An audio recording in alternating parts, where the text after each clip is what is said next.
సాయిరామ్.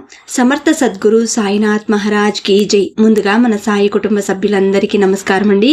అందరూ కూడా సుఖంగా, సంతోషంగా, ఆరోగ్యంగా బాగుండాలని మనస్ఫూర్తిగా కోరుకుంటూ ఈ రోజు వీడియో మొదలు పెడుతున్నాను. ఇక ఈ రోజు వీడియోలో బాబా గారు ఏం చెప్పబోతున్నారు అంటే, తల్లి, చూసిన క్షణమే రాముడి కౌగిళ్లలో ఒదిగి ఉన్న హనుమంతుడిని తాకి చూడు. వచ్చే శ్రీరామనవమి రోజు ఊహించని అద్భుతం నీ కంట పడబోతుంది అని బాబా గారు ఈరోజు ఒక అద్భుతమైనటువంటి సందేశాన్ని మనకు అందిస్తున్నారండి. తల్లి, ఈ రోజు నేను చెప్పే ఈ సందేశం జాగ్రత్తగా నేను చెప్పేది విను తల్లి. నీ జీవితం ఎంతో అందంగా మారబోతుంది. రాబోయే శ్రీరామనవమి నాడు అద్భుతమైతే నీ కంట పడబోతుంది. జాగ్రత్తగా ఈ సందేశాన్ని పూర్తిగా విని నీ మనసుకు నచ్చిన వాళ్ళందరికీ కూడా ఈ వీడియోని షేర్ చేయి తల్లి. ప్రయత్నం చేస్తే నిజంగా ఫలితం అనేది 1000 రెట్లు ఆ భగవంతుడు నీకు ఇస్తాడు. నువ్వు ఎంతో అదృష్టవంతురాలివి. ఇలా అన్నందుకు నీ మనసులో నేను అదృష్టవంతురాలిని ఏంటి బాబా, నా పరిస్థితిని చూసి నన్ను హేళన చేస్తున్నావా అని అనుకుంటున్నావు కదూ. నేను నిజంగా చెబుతున్నాను తల్లి, నువ్వు ఎంతో అదృష్టవంతురాలివి. మరి బాబా, నాకే ఎందుకు ఇన్ని కర్మలు చుట్టుకున్నాయి అని బాధపడుతున్నావు కదూ. ఎందుకని అలా అనుకుంటావు తల్లి?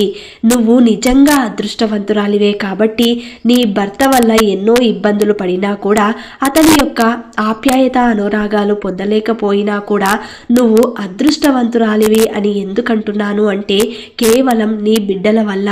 బంగారం లాంటి నీ బిడ్డలు కాబట్టి వారు ఎంతో గొప్పవారు అవుతున్నారు. వారి వల్లనే నువ్వు అదృష్టవంతురాలు అయ్యావు. వారికి జన్మనివ్వడమే నీ అదృష్టం. ఎందుకంటే ఇక భవిష్యత్తులో కూడా వారు నిన్ను చూసుకునే విధానం ఎంతో గొప్పగా ఉంటుంది. నీ జీవితంలో నువ్వు పడిన కష్టాలన్నింటికీ కూడా కారణాలు ఎన్నో ఉండవచ్చు, కానీ వాటినన్నింటినీ తొలగించడానికి నీ బిడ్డలే కారణమవుతారు. వారి వల్లే నువ్వు కూడా ఆనందంగా ఉండబోతున్నావు. నీ బిడ్డలు నీ ఊహకు కూడా అందని విధంగా గొప్ప స్థాయిలో ఉండబోతున్నారు. అందువల్లనే నువ్వు అదృష్టవంతురాలువే అని చెప్పాను. అందువలన నీకు ఏ విషయంలోనూ లోటు లేకుండా చూసుకుంటారు. వారికి మంచి బుద్ధులు నేర్పించావు. పెద్దవారిని గౌరవించడం కూడా నేర్పించావు. ఎందుకంటే నువ్వు చాలా గుణవంతురాలివి తల్లి. కాబట్టి నీ పిల్లలు కూడా ఎంతో గౌరవంగా బ్రతుకుతున్నారు. మంచి విద్యాబుద్ధిని అందించావు. ఎంతో బుద్ధిమంతుల్లా పెరుగుతున్నారు. ప్రయోజకులని కూడా చేస్తున్నావు. వారు ఇంకా విజయాలు సాధిస్తూ ఎంతో ఉన్నత స్థానానికి చేరుకొని మీకు పరమానందాన్ని కలిగిస్తారు. నీ బిడ్డలకు తెలుసు నువ్వు ఏ విధంగా కష్టపడ్డావో అని. మా అమ్మ మా కోసం ఎన్నో బాధలు భరిస్తూ మమ్మల్ని పెంచి పెద్ద చేస్తుందని నీ కష్టమంతా వాళ్లకు తెలుసు. నీ కన్నీళ్లు దిగమింగుకొని ఎన్నో బాధలు సహించి వారి కోసమే బ్రతుకుతున్నావని వాళ్లకు తెలుసు. కాబట్టి నువ్వు ఎంతో అదృష్టవంతురాలివి. నేను చెబుతున్నాను కదా తల్లి, పెరిగిన తర్వాత వారు మంచి స్థాయిలో ఉంటారు. ఇప్పుడు నువ్వు ఈ కష్టాన్ని అనుభవిస్తూనే మంచి విద్యాబుద్ధులని నీ బిడ్డలకు నేర్పిస్తూ ఉన్నావు. ఈ రోజు నీ పిల్లలు నీ చేతికి అంది వచ్చారు. ఉన్నతంగా ఎదుగుతున్నారు. తమ తల్లి ఎన్ని ఇబ్బందులు పడి ఎన్ని అవమానాలు పొందిందో అవన్నీ వారు చూశారు. కాబట్టి మీకు గౌరవ మర్యాదలు కల్పిస్తారు. వారి వల్ల నీకు నలుగురిలోనూ గౌరవం దక్కుతుంది. నీ బిడ్డలాంటి బిడ్డలు ఉండాలని అందరూ కూడా కోరుకుంటారు. నిజమే కదా తల్లి, మా పిల్లలు ఎంత బుద్ధిమంతులుగా ఉన్నారని నువ్వే పొంగిపోతావు. అందరూ అనడం వల్ల నీ మనసుకి కూడా కుదుట పడుతుంది. ఎంతో ప్రశాంతత కలుగుతుంది. ఇక నుంచి ఆనందంగా జీవించు. నీ పిల్లలను చూసుకొని గర్వపడు. తల్లి, నీకు సంతోషకరమైన వార్త రాబోయే శ్రీరామనవమి నాటికి చేరబోతుంది. ఎందుకంటే ఆ రోజు నుండి నీకు సకల శుభాలే జరుగుతాయి. నీ ఎదురు చూపులన్నీ ఫలించి నువ్వు కోరుకున్నవన్నీ నీ కళ్ళ ముందు నిలబడతాయి. అవన్నీ కూడా నీ సొంతమవుతాయి. ఎప్పటి నుండో నువ్వు కోరుకున్నవన్నీ లభించడం వల్ల నీకు ఈ రోజు ప్రత్యేకంగా ఉండబోతుంది. జీవితంలో ఎన్నో అగాధాలు, ఎన్నో అవమానాలు, ఎన్నెన్నో కష్టాలు పడుతూ వస్తున్నావు. నీకు ఈ రోజు నుండి అన్ని శుభకరమైన సంఘటనలే జరుగుతాయి. నీకు ఆ శ్రీరాముని రక్ష ఎప్పుడూ కూడా ఉంటుంది. ఇంతవరకు నువ్వు పడుతున్న బాధలు ఏ ఉన్నా సరే అవన్నీ కూడా నీకు దూరం చేస్తాను. మంచి రోజులన్నీ నీకు దగ్గరలోనే ఉన్నాయి.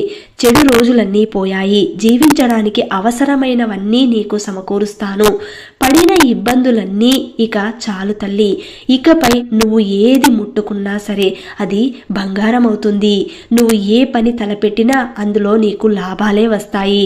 నీ చుట్టూ శుభకరమైన రక్షణ కవచం, ఆ శ్రీరాముని రక్షణ కవచం అయితే ఏర్పాటు చేస్తాను. కనుక నువ్వు చేపట్టిన ఏ పనైనా సరే విశేషమైన విజయాన్ని సాధించి నిన్ను, నీ కుటుంబాన్ని సంతోషంగా జీవించేలా చేస్తుంది. ధనం వచ్చిందని గర్వం రప్పించుకోకుండా అందరితో కలిసిమెలిసి జీవించి సంతోషంగా ఉండు తల్లి. నీకు నా ఆశీస్సులు, శ్రీరాముని ఆశీస్సులు ఎప్పటికీ ఉంటాయి. ఎన్నో సంవత్సరాల నుండి నీకు ఒక కోరిక ఉంది కదా, కానీ అది ఇప్పటి వరకు నెరవేరలేదని నువ్వు బాధపడుతూ ఉన్నావు. నువ్వు నీ లక్ష్యం నెరవేర్చుకోవడానికి ఎన్నో రకాలుగా ప్రయత్నాలు చేస్తున్నావు. ఎవరు ఏ పరిహారం పాటించమన్నా కూడా ఖచ్చితంగా పాటిస్తున్నావు. అయినా ఏం ప్రయోజనం కనిపించడం లేదు. అందువల్ల నువ్వు మానసికంగా వేదన అనుభవిస్తున్నావు. ప్రతి మనిషికి అవసరమైన సొంత ఇంటి కల నీది కూడా. స్వగృహం కట్టుకోవాలని, అందులో ప్రశాంతంగా జీవించాలని, అప్పుల బాధలన్నీ తొలగిపోవాలని నీ కోరిక. కుటుంబం అంతా ప్రశాంతంగా జీవించాలని, అందరితో గొడవలు లేకుండా సంతోషంగా ఉండాలని ఆశపడుతున్నావు కదూ తల్లి. నీ భార్యా పిల్లలు నిన్ను అర్థం చేసుకోవడం లేదని ఎంతో మదన పడుతున్నావు. దానికోసం ఎన్నో రకాల ప్రయత్నాలు చేస్తూనే ఉన్నావు. కానీ ఇప్పటి వరకు ఒక్క అడుగు కూడా పడలేదు కదా. అయితే ఈ పరిహారం ఒక్కటి చెబుతాను. నీ సొంత ఇంటి కల నెరవేరాలంటే నువ్వు చేయవలసిన ఒక చిన్న పరిహారం.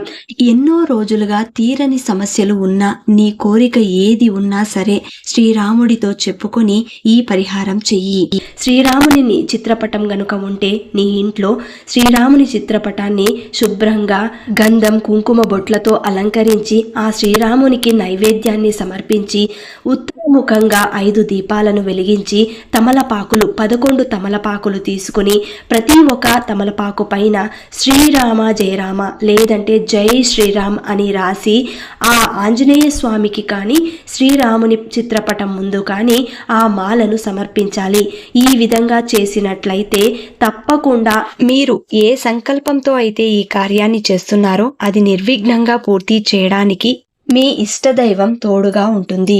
అయోధ్యలో బాలరాముణ్ణి ప్రాణప్రతిష్ఠాపన చేసిన సమయంలో మనం ఏ విధంగా మన ఇంట్లో పూజని నిర్వహించామో అదే విధంగా రాబోయే శ్రీరామనవమి నాడు కూడా ఇదే విధంగా జరుపుకుందాం. ఆ రోజు మనకందించిన ఆ అక్షంతలు మన ఇంట్లో పెట్టుకుని మనం పూజని నిర్వహిస్తూ ఉన్నాం. ఇంతవరకు ఆ అక్షంతలని ఎంతో పవిత్రంగా దాచిపెట్టుకుని మనం ఏ శుభకార్యమైతే చేస్తామో మన ఇంట్లో ఆ సమయంలో వినియోగించుకోమని పండితులు మనకు సలహా ఇచ్చారు. కాబట్టి ఆ రోజు అంటే శ్రీరామనవమి నాడు ప్రతి ఒక్కరూ కూడా శ్రీరాముని ఆశీర్వాదం, ఆంజనేయ స్వామి ఆశీర్వాదం మనకు లభించాలి అంటే, మనకున్న సమస్యలన్నీ తొలగిపోవాలి అంటే 11 తమలపాకులతో దీపారాధన చేయాలి. మనకున్న స్తోమతను బట్టి ఈ పూజని మనం నిర్వహించాలి.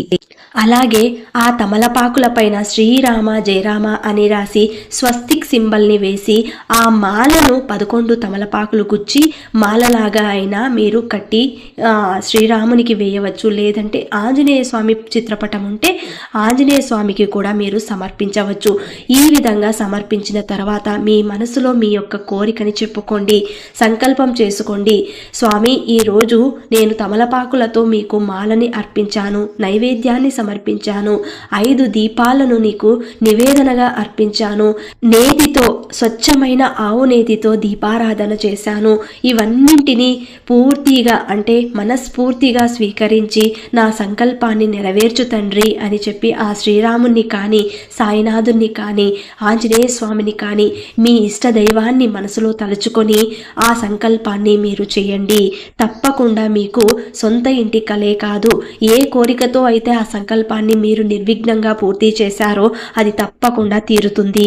ఆంజనేయుడికి తమలపాకులంటే ఎంతో ప్రీతికరం. కాబట్టి ఈ తమలపాకుల మాలను మనం సమర్పించినట్లయితే శ్రీరామనవమి పండుగ రోజున తమలపాకుల మాల గాని లేదంటే తమలపాకుల మీద దీపారాధన గాని చేసినట్లయితే మీరు కోరుకున్న కోరికలు తీరుతాయి తల్లి. అంతేకాదు, నువ్వు ఏ ఉపవాసాలు ఉండవలసిన అవసరం లేదు. ఆంజనేయ స్వామికి ఇలా నువ్వు పూజ చేసుకున్నా లేదా శ్రీరామునికి చేసుకున్న ధూపదీప నైవేద్యాలు పెట్టవలసిన అవసరం కూడా లేదు. నీకు తోచిన విధంగా నువ్వు పూజ చేసుకో. ఈ దేవుని పూజలన్నీ కూడా నీ మనసుకు నచ్చిన విధంగానే నువ్వు సమర్పించుకోవాలి. ఇది కేవలం నీ మనసు తృప్తి కోసం మాత్రమే నువ్వు చేసుకోవాలి. ఇక ఇంతవరకు నువ్వు అనుభవిస్తున్న కష్టాలు ఏ ఉన్నా, ఎటువంటి ఇబ్బందులు ఉన్నా, ఏది ఉన్నా సరే నీకు అన్నీ నెరవేరేలాగా నీకు నేను మాటిస్తున్నాను తల్లి. ఈ క్షణం నీ మనసుకు వచ్చిన ఆలోచనలన్నీ సరిగా నిర్ణయం తీసుకున్నావో లేదో అన్న అనుమానంతో నీ దగ్గర ఉన్న వారితో, నీ తోటి వారితో వెళ్ళి ఆ ఉద్దేశాన్ని నీ మనసులో ఉన్నది చెప్పుకుంటావు. అలా చెప్పుకుంటే వారు మంచి సలహా ఇస్తారని అనుకుంటావు, కానీ అందరూ అలా ఉండరు తల్లి. వారు నీ ప్రతి ఆలోచనను విని నువ్వు ఎక్కడ గొప్పవాడివి అయిపోతావో అని చెప్పి అనుకున్నవన్నీ కూడా సరైనవి కాదు అని నిర్ణయం తీసుకుని ఇలా అంటారు. నీకు వచ్చిన ఆలోచన అమలులో పెడితే ఎంతో మంచి స్థాయికి వెళతావని వారికి తెలుసు. కాబట్టి అందుకని నిన్ను ఎలాగైనా నువ్వు అనుకున్న పనులు చేయకుండా నువ్వు ఆలోచించేవి సరైనవి కాదు అని నీకు వాళ్ళు చెప్తున్నారు. అది నమ్మి నువ్వు కొత్త ప్రణాళికలు వేసి వాటిని కూడా ఎవరైనా బాగోలేదంటే మళ్ళీ కొత్త ప్రయత్నాలు చేస్తున్నావు. ఇలా వెళుతూ ఎప్పటికీ నీ లక్ష్యం చేరుకుంటావు చెప్పు. కనుక నువ్వు చేసిన ప్రతి ఆలోచన, నువ్వు చేయాలనుకునే పని 1-2 సార్లు నీకు నువ్వుగా విశ్లేషించుకో. సరైన ఆలోచన నీకే తెలుస్తుంది. ఎవరిని నమ్మవద్దు. నీ తల్లిదండ్రులు, నీ భార్య, పిల్లలు తప్ప ఎవరిని అడిగినా నీకు చెడు జరగాలనే సలహాలు ఇస్తారు. కనుక నీకు నువ్వు ఏం చేయాలనేది తెలుసుకో. నువ్వు ఎప్పటి వరకు చేయాలనుకున్న ప్రణాళికలు ఇంతవరకు ఆగావో అవన్నీ కూడా ముందుగా మొదలుపెట్టు. నువ్వు వేసుకున్న ప్రణాళికలన్నీ కూడా సరైనవని నిర్ణయించుకో. వాటిలో నువ్వు ఏదైతే చేయగలవో, నీకు శక్తి ఎంత ఉందో అది మాత్రమే ఎంచుకొని ఆ దిశగా నువ్వు ప్రయాణం చెయ్యి. అప్పుడు నీకు విజయం దొరుకుతుంది. నువ్వు నీ కుటుంబ ఆయురారోగ్యాలతో ఎప్పుడూ కూడా సంతోషంగా జీవించేలాగా, మనశ్శాంతిగా ఉండేలాగా ఆశీస్సులు ఎప్పటికీ నీకు నేను అందిస్తూ ఉంటాను తల్లి. నీకు నా మీద ఉన్న ప్రేమ ఎంత గొప్పది. నీవు నన్ను ఎల్లవేళలా నీ బిడ్డలాగే తలుచుకుంటావు. బాబా బాబా, సాయి సాయి అంటూ ఉంటావు. నన్ను వేడుకుంటూనే ఉంటావు. నీ బిడ్డకు ఎలాగైతే కడుపు నింపుతావో అదే విధంగా నన్ను కూడా చూసుకుంటావు. నువ్వు తండ్రి స్థానంలో ఉంచావు నన్ను. కాబట్టి ఎప్పుడూ కూడా నా ఆశీస్సులు నీకు ఉంటాయి తల్లి. ఈరోజు శ్రీరాముడికి ఎంతో ఇష్టమైన భక్తుడు హనుమంతుడు. రాముడి కౌగిళ్లలో ఒదిగి ఉన్న హనుమంతుడిని ఈరోజు నా మీద నమ్మకంతో తాకావు. కాబట్టి ఈ రోజు నీకు అంతా శుభమే జరుగుతుంది. అంతేకాదు, రాబోయే రోజులు కూడా ఎంతో చక్కగా జీవితాన్నైతే అనుకున్నవన్నీ సాధించి గడుపుతావు. రాబోయే శ్రీరామనవమి నాడు నేను చెప్పినట్టుగా చెయ్యి తల్లి. జీవితం ఇక మీదట సుఖంగా సాగిపోతుంది, అనుకున్నవన్నీ సాధిస్తావు అని చెప్పి ఈరోజు బాబా గారు ఒక చక్కటి సందేశాన్ని అయితే అందించారండి. ఈ సందేశం నచ్చిన వాళ్ళందరూ కూడా శ్రద్ధ సబూరి అని కమెంట్ చేయండి. అలాగే ఈ వీడియోని అందరికీ అందేలాగా షేర్ చేయండి, లైక్ చేయండి. ఇంకా ఎవరైనా కొత్తగా మన ఛానల్ని చూస్తున్న వాళ్ళు ఉన్నట్లయితే దయచేసి సబ్స్క్రైబ్ చేసుకొని సపోర్ట్ చేయండి ఫ్రెండ్స్. మళ్ళీ రేపటి వీడియోలో కలుసుకుందాం. అంతవరకు సెలవు. సర్వే జనా సుఖినో భవంతు. సర్వం శ్రీ సాయినాథార్పణమస్తు.